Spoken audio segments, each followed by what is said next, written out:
안녕하세요. 22년도 부동산 시장이 정말 불확실합니다. 하지만 이런 때일수록 각자의 이 맞는 이 재테크라든가 내 집 마련은 꼭 해야 된다라고 생각을 합니다. 다만 시기가 어느 때가 될 것인가 이러한 부분을 잘 파악을 해야 되겠죠. 아마도 이 대통령 선거가 끝나고 한 4월 정도, 이 정도 되면 이 부동산 정책이 모든 것이 나오지 않을까 이렇게 보여지고는 있습니다. 그거에 따라서 우리가 어떠한 그 대처를 해야 될지 아니면 방향을 잡을 수가 있을 것입니다. 다만 이제 예를 들어서 한시적으로다가 이 양도소득세를 완화해 준다라고 한다라고 그러면 아마 그 시점에서는 매물이 많이 나오지 않을까 이렇게 생각을 합니다. 그럴 때에 이 내 집 마련을 하고자 하시는 분들은 빨리 움직여서 내 집 마련을 해야만이 그래도 그 낮은 가격에 할 수 있다라고 생각을 합니다. 그런데 그 시점에 닥쳐서 내 집 마련을 하려고 하면 우왕좌왕할 수 있기 때문에 본인이 가고자 하는 지역을 미리 잘 파악을 해 두었다가 마음에 드는 매물이 나온다라고 그러면 그 시점에서 선택을 하시면 빠르게 움직여지지 않을까 이렇게 생각을 합니다. 앞으로는 이제 이 부동산 시장이 정말 지금과 같이 비상식적인 이 시장이 될 것인지 아니면 좀 바르게 우리가 예측을 어느 정도 하면서 갈 수 있는 그 상황이 될 것인지 이러한 부분을 우리가 이제 잘 보고 대처를 해야 될 것 같습니다. 그리고 이제 이 분양 시장만 보더라도 정말 활화산처럼 뜨겁게 달구어지고 또 당첨만 되면 인생 역전이라는 말까지 나오고 있는 상황이죠. 그러한 그 환경 속에서 소외되고 있는 사람들이 늘어나고 또 내 집 마련에 꿈을 접는 사람들이 늘어나고 있는 것을 주변에서도 볼 수가 있습니다. 아예 자포자기를 하는 것이죠. 부동산 가격이 너무 오르다 보니 본인은 집을 살 수가 없다라는 그러한 포기를 많이 하는 분들이 있습니다. 전세시장만 보더라도 이 예전과는 전혀 다른 상황이 일어나고 있는 것이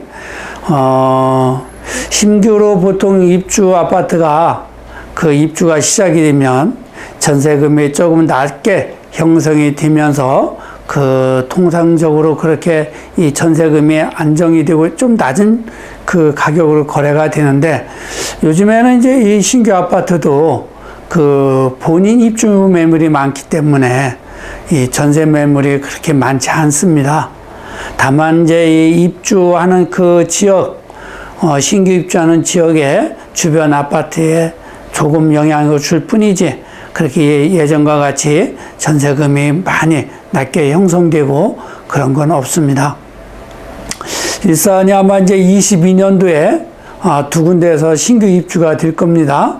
전반기, 하반기 이렇게 해서 그럼 아마 일산은 전세 시장이 그래도 좀 안정적이지 않을까 이렇게 보고 있습니다.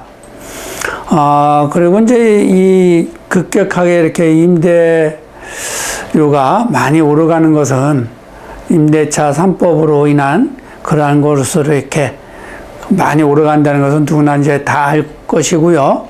또 이런 거로 인해서 임차인과 임대인의 이 분쟁이 아주 종종 일어나는 것도 심심치 않게 볼 수가 있고요.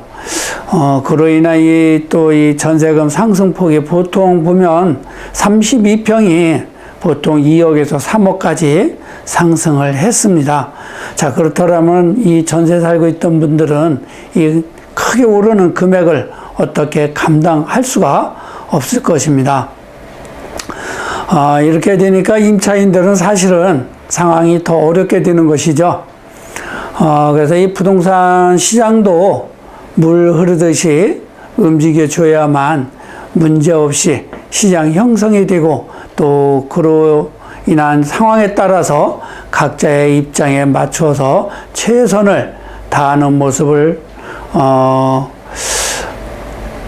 볼 수가 있을 것이고 또 본인의 삶에 이 풍요롭게 만들어갈 수 있는 기회도 만들어갈 수 있는 것인데 이거는 이제 너무 이 격차가 심하다 보니까 상대적인 박탈감 때문에 모두가 불행해지는 그런 사회가 만들어지는 것이 아닌가 이렇게 보고 있습니다.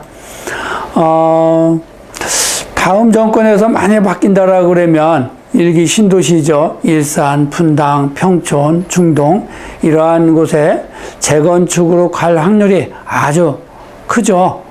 제 개인적인 생각도 재건축을 해야만이 도시 재생도 제대로 되고 또 국가 경제에도 큰 영향을 줄 거라고 생각을 합니다. 특히 일산 일기 신도시가 재건축으로 탄력을 받는다라면 아마도 스마트한 도시로 탈바꿈되게 되고 또 그로 인한 시너지 효과가 상당히 클 것입니다. 일산 같은 경우는 도시 전체가 바뀌기 때문에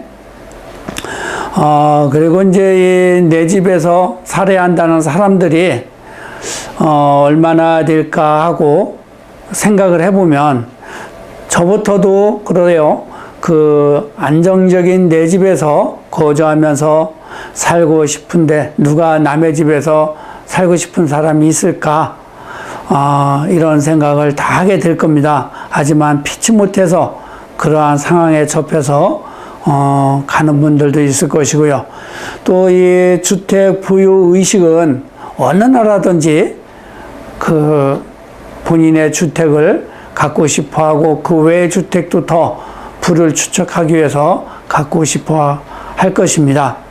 특히 이제 이 보유주택 의식이 급격하게 늘어나는 시기가 아마도 2020년도, 19년도 이 시점이 아니었을까 이렇게 보여지고 있습니다.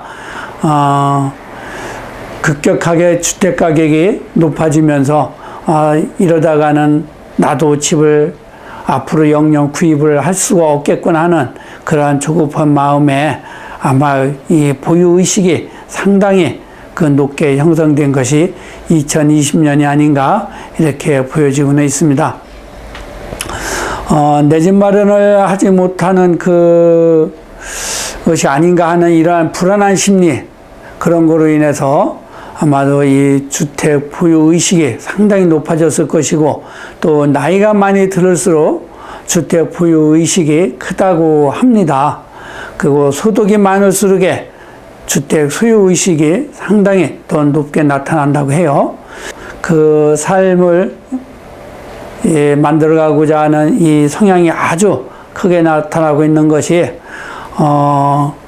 각자의 이 부를 축적하기 위해서 또 주택의 부유 이런 거에 따라서 상당히 이 그룹이 형성이 되는 그러한 그 현상을 볼 수가 있고 사회적으로 지금 보면 그렇게 만들어지고 있는 것이 아닌가 이렇게 보여지고는 있습니다. 실질적으로 이 주택을 보유하고 있는 것과는 다른 입으로 보아야 하는데 소유하고자 하는 마음이 클수록 주택 시장에 미치는 영향이 아주 크게 나타나고 부동산 이 가격 상승에도 더욱 그 영향을 크게 미치는 것으로 나타나고 있습니다. 아마도 이제 이 대통령 선거가 끝날 때까지는 부동산 시장은 불안한 상태로 이어질 것으로 보이고 또 혹 여당이 재건축을 재집권을 하느냐 야당이 정권을 교체하느냐에 따라서 아마도 부동산 시장에 미치는 영향이 아주 크게 나타날 것입니다. 여당이 재집권을 한다면 아마도 매물이 나오지만 그 거래 절벽으로 이어지지 않을까 이런 생각을 좀 해봅니다. 또 야당에서 이 정권을 교체해서 간다고 그러면 아마 이 부동산 시장이 연착륙으로 이어질 가능성이 크다고 볼 수도 있습니다. 이렇게 불확실한 부동산 시장에서 각자가 본인에 맞게 잘 포트폴리오를 짜서 어려움 없이 잘 유지할 수 있도록 만반의 준비를 해야 될 거라고 생각을 합니다. 우리가 이제 앞으로 살아가는데 주택이 없으면 절대로 안 됩니다. 그렇기 때문에 내 집 마련은 필수라고 생각을 하고요. 아마도 앞으로의 2, 3, 4개월 사이에 아마 이 부동산 시장에서 내 집이 없는 분들은 내 집 마련의 기회가 주어지지 않을까 이렇게 보여지고 있습니다. 그 시점을 잘 놓치지 말고 내 집 마련의 기회를 삼았으면 하는 마음입니다. 앞으로 이제 우리가 너무나 오래 사는 시대가 되기 때문에 특히 내 집은 꼭 있어야 되고 또 오래 살기 위한 경제적 뒷받침을 꼭 마련해야 될 거라 생각을 합니다. 2022년도 부동산 이 불확실한 시장에서 어떻게 하면 나름 또 내 집 마련이나 재테크를 더욱 잘할 수 있을까 우리는 부단히 노력해야 될 것입니다. 감사합니다.